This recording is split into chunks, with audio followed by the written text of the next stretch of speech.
Of the country and right here in Central Florida are now reassessing their pursuit policies as they weigh the risks of the chase against the dangers of the fleeing criminal. Channel 9's KATHI BELICH joins us now with more in an investigative report. KATHI? Well, national and state statistics show that law enforcement officers are killed much less frequently than suspects who are being chased. But officers are also killed much less frequently than innocent people whose paths cross with those high-speed chases. The Orange County Sheriff's Department suffered the loss of a deputy this year during a high-speed chase involving a stolen truck. But many other agencies have stopped engaging in high-speed pursuits over property crimes.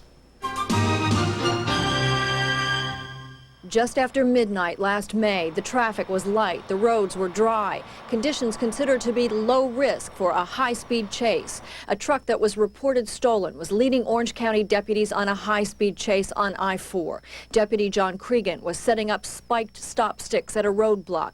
As the truck got closer, Cregan took cover behind his patrol car door. The truck went around the sticks, hit the car door and Deputy Cregan, and kept going. Chris Eyler saw it happen. I looked over, I saw the car that there was in pursuit go around the police officer's car, I guess Deputy Cregan's car, and hit him then and kept going. And then about 10 other cars or so followed him, and then that was it. It was over that quick. It was not over. After Cregan was hit, the truck sped off. Deputies were ordered to use deadly force. 12 shots were fired. Then it was over. A deputy is dead, and a teenager is permanently paralyzed. We reviewed the policy and we made no changes. The policy did not kill this deputy. The actions of a criminal killed the deputy. The criminal, 19-year-old Jason Tucker, had taken the truck from his father and was driving drunk. Deputies had called off an earlier chase after the truck ran an intersection because they don't do high-speed pursuits for traffic violations. But when they found out the truck was reported stolen, policy allowed them to give chase. At one point, they were traveling at 90 miles an hour.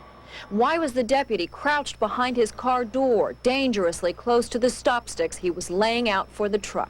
Deputy Cregan paid the ultimate sacrifice to protect this community. So I guess we'll never know the answer to that. Our deputies are trained in the deployment of them.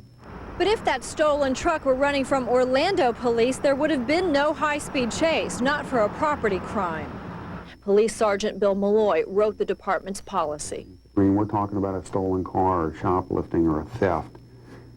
Even if we were to catch the person, the crime they committed, the sentence they would get is not that severe for someone to end up dying over it. Some Orlando officers worry, is the driver of that stolen car a murder or rape suspect? The numbers don't substantiate their fears. Of 500 stolen car arrests made by Orlando police, only 4 cases resulted in charges for related violent crimes. None involved injuries. One of those cases was an armed robbery. Policy did allow officers to chase those suspects at high speeds.